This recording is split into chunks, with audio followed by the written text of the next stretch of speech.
Oh, good afternoon, everybody. Thank you, Assistant Bob. You're welcome. Good afternoon, everyone. Just having a look at what our grandmothers knew. Some of it's a bit funky. I'll read you one or two things again, as I did yesterday. And maybe you could tell me your thoughts on a couple of these things as well. I'm all bathed, well, not bathed, showered in the new shower. And everybody's taking far too long in the shower these days. It's a novelty thing, I think. But all showered, back and warmed up from football, though it's not as cold as it has been out there. We're fresh from a 2-2 draw. My team coming back from being 2-0 down. So rather chuffed with that. That'll do us nicely, although a win would have been quite nice. We did deserve it. We were, I think, although I might be a bit biased, the slightly better of the teams. All work in progress, though. It always is at grassroots football, I think.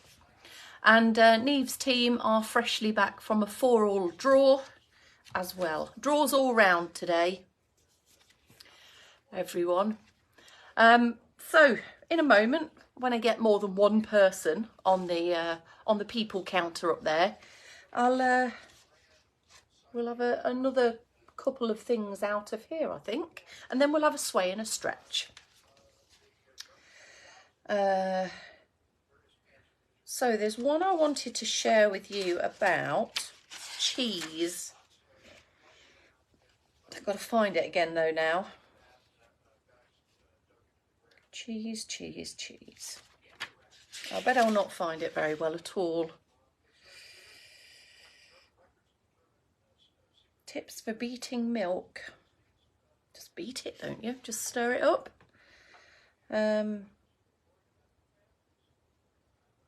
Prevention of fur in kettles.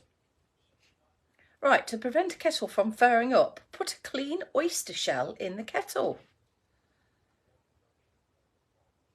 Oh, didn't know that, did you? Have you got a spare oyster shell, anybody? Fresher. Oh, here we are. Reviving cheese and ham. Cheese that has gone hard can be freshened up as follows. Steep a rag in white wine and wring it out well. I'm not quite sure whether we want to waste the white wine, do we? I guess it depends on how hard the cheese is. Wrap it around the cheese and leave it for several hours until it has softened. There you go. And one more small one. I bet we all know this one pretty much anyway. Soothing nettle stings. We all know about the dock leaves, don't we? But did you know that you could also rub stinging nettles with mint and rosemary? There we go. There's your handy hints for the day. It is 4 p.m. The Dickinsons are in. I can see Susie's in as well. Hello everybody. Right, here we are. 3, 2, 1. Good afternoon and welcome. It's Sunday. It's the 28th of January 2024. You know who you're with. You've seen me enough times over already. You also know how we start these movement snacks. So just before your circ boosting comes in, organise your posture, either sitting tall or standing tall. Shall we? Oh, here we go. Now, if you're standing, not too big a gap of space between your feet. Hips are directly over your feet there, which makes for an easier shift and transfer of weight as you begin your hip pedals. No, your foot pedals. You can progress that into leg marches, just a low level lift of your foot off the floor there, not too high, to keep it flowing and rhythmical. Now, if you're in seated, you can by all means stay in seated throughout the duration of your movement snack, or at some point maybe push up to standing. I'll leave the choice with you. But hip walk forwards and do all of that with foot pedaling into the leg marching. Throughout this movement, think about your posture. Try and keep it engaged, strong, shoulders locked back, but comfortable in the way that you're holding yourself. We can get arms in. You might want to bring both arms in together. You might prefer to keep hold of your external support and just work one arm at a time. But do try and keep the elbow fixed so that the movement comes from the shoulder and is exaggerated from the shoulder a little bit more. As you're doing that, just breathe steadily and you will notice your breathing getting a bit deeper. Maybe have a little extra pointy action on your feet so that we can come away from any kind of flat-footedness or heavy, stompier placements of your feet, both of them, one at a time, of course. You should notice you're feeling a bit warmer now. I have done my homework on the sway routine. I know what's coming up. We've got my bit and then joined in with Bex's bit. So steady yourself down.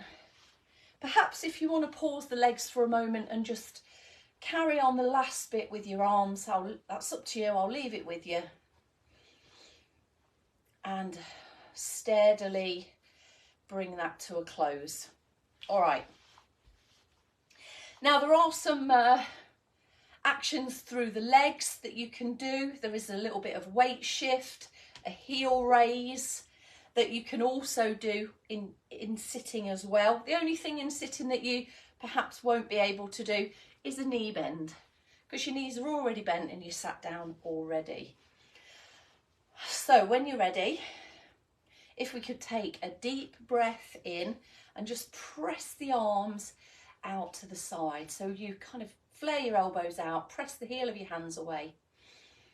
And then as you breathe out, come up through the middle, round and over the top, and then crisscross over a little bit more until you finish where you started. Let's just do that bit once more.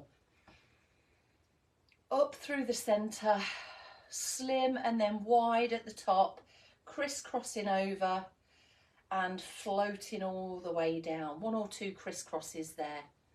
Let your arms loose at the side of your body. I've just given you a clue as to what's coming up next. We've got a shoulder roll, followed by a floaty arm, wrists, fingers floating down, followed by a crisscross, a pause and a deep breath, a real good squeeze back of your elbows there, pushing forwards, turning the wrists at the end, gripping, grasping, pressing. Try that again. So if you're in seated, I'm going to do this one in seated and then we'll add in the legs for standing, and there'll be some seated changes as well. So deep breath in, lift and open. Set the shoulders, floaty arms, easy on the way down. Coming across the body, elbows sticking out, little squeeze there, push forwards, palms forwards, turning, twisting, gripping, grasping, drawing back, and there's that little press down there at the end. If you would like some legs, we've got a heel raise coming up. So do you want to hold on to your support? Maybe just do both together, or it's up to you. This is the version where you perhaps won't experience such a balance challenge. There will be a balance challenge in if you're going all the way up, and especially done slower as well. So expect that. There might be a step that you need to take if you do overbalance. There's a knee bend as well. So just sitting the hips back, just very, very slightly there. So when you're ready, a heel raise and press out, deep breath in. Get the heels down, settle, bend the knees, up and over, straightening the legs, and then just moving the arms back down.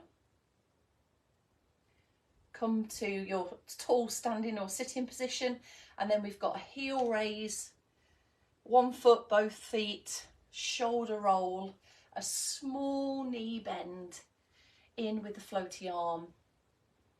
As you go across the body, you can just put a bit of a weight shift in there, bum cheek to bum cheek if you sat down. Squeeze, push, grip, grasp, little bend, and straightening everything back up out of it.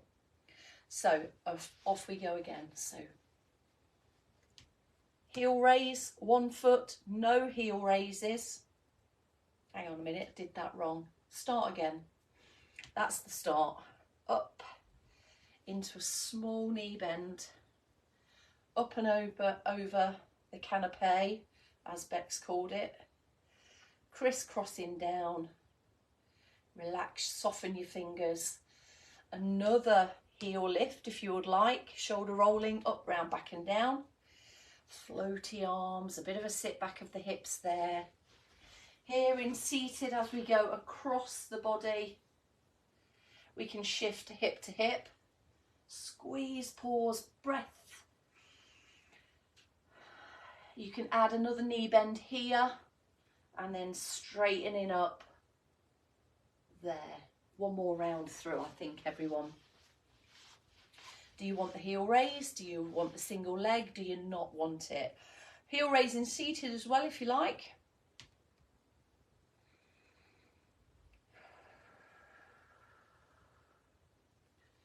Up and over, crisscrossing, relaxing the arms, fingers loose, a shoulder lift and a roll, settle the heels, small knee bend, just hinging back there at the hips, a shift and a transfer of weight if you would like.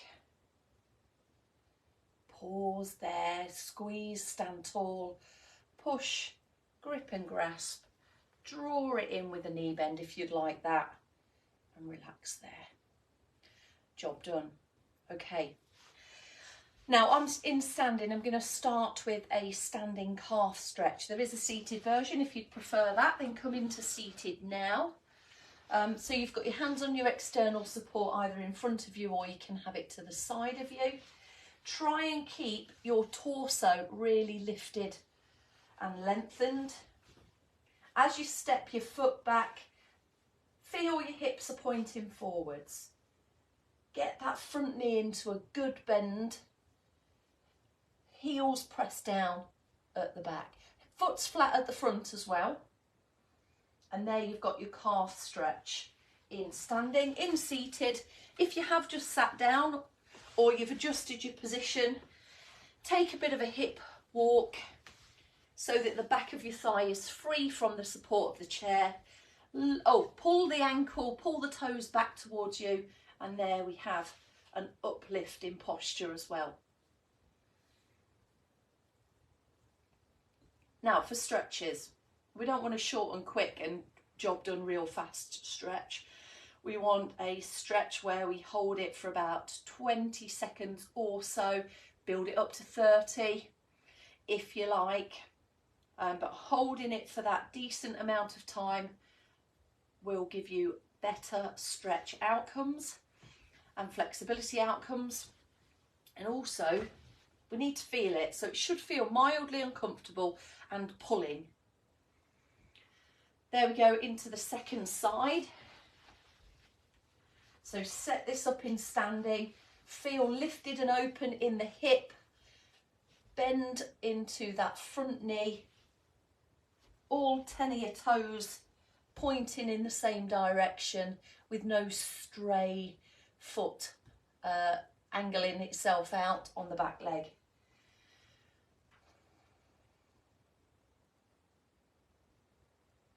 Okay, relax out of that stretch. Okay, now if you want to come into standing, if you seated, if you've just done that in standing, we can be in just a bit more of a rested, relaxed position for the remainder of our stretches. Adjust your position. Quite often when you sit down, you do end up quite far back. So let's free ourselves from the temptation to lean into the support. Switch the core muscles on. Relax your arms and head them back into a chest stretch. Now we can have our arms back, but add an extra squeeze of the shoulder blades to get more open feelings in the chest. Your posture, just all in general, up through the spine, lifting and lengthening through the hips coming, the rib cage coming up and away from the hips, and some steady, regular breathing to help us relax into this position a little bit more. And relax there. Okay, let's open out the back of our shoulder, reach the arm across your body slightly, about chest level, just take hold of the elbow and hug it in towards you. You'll feel that opening out the shoulder. If you want to put your chin down towards your chest, then you'll give the opportunity for the neck to lengthen as well. Feel a stretch from the base of your skull down into your shoulder area. Lift and swap sides. So reaching across, just easing and pulling the arm steadily in towards you. Chin can go down again. We get a bit of a neck stretch and we open out all of the shoulder area too. Just bring your arms together, press them forwards, opening out both sides now.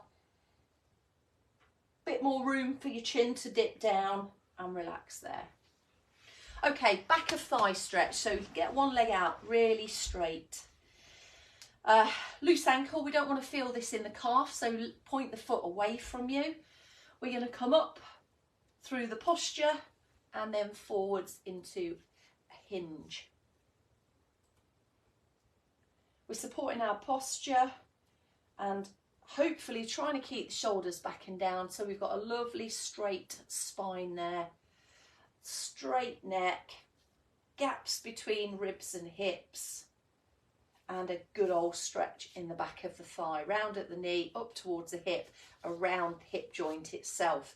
For striding, bending, walk in stride, depth in reaching down. How low can you get? You'll get much lower with more flexible hamstrings, that's for sure. And a bit more mobility around the hip as well. Let's change sides. So resting the heel, loosening the ankle, lifting the body, slot those shoulders back and down, and then tilt your way in. Finding the stretch tension, the slight uncomfiness of a pull in the back of your thigh that we can take a bit further if we feel we can, but without bouncing or jerking or jolting any movement.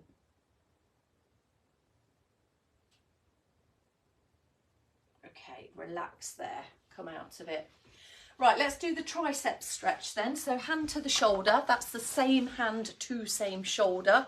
Up it goes, but keeping your head central. Up it goes, around it reaches, opening out all of your armpit, the side of your body. We're just going to do this half of the stretch first, and then we'll do the double arm stretch after we've done this side, the other side. Can we feel that in the back of the arm? Can we feel our way around the benefits of this position for the arm and shoulder? Might be putting some cream on, it might be that we wash our hair or dry our hair or comb it or sort it out in one way or another.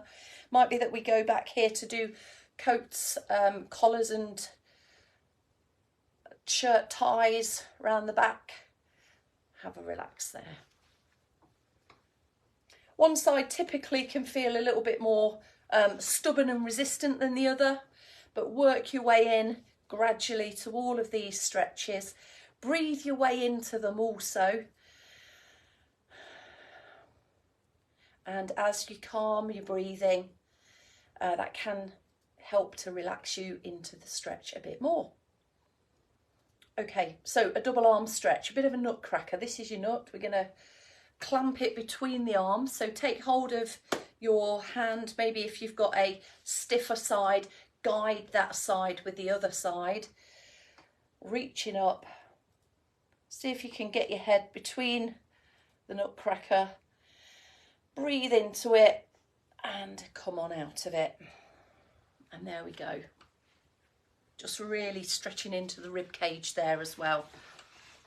All right, that's your lot. Oh, sat on something uncomfortable. Yes, it's my bum. Right, everyone. Carol, good to have you in. Susie, Vivian, Paul, Gillian, thank you for joining me and keeping me company for this sway and stretch. All done here. Last one of the week. Oh, good to hear it, George. The Leicester City women got 3 points on the table. That'll do nicely. Your messages are literally all just coming through now. So I'll have I think I'm going to have a cup of coffee, because I don't do tea, and a little read of your messages. Oh, Bob said he'll have a cup of tea. I'll have one. Put the kettle on, babe. Right, everyone, I've got a kettle to boil. I'll see you tomorrow. Enjoy the rest of your Sunday.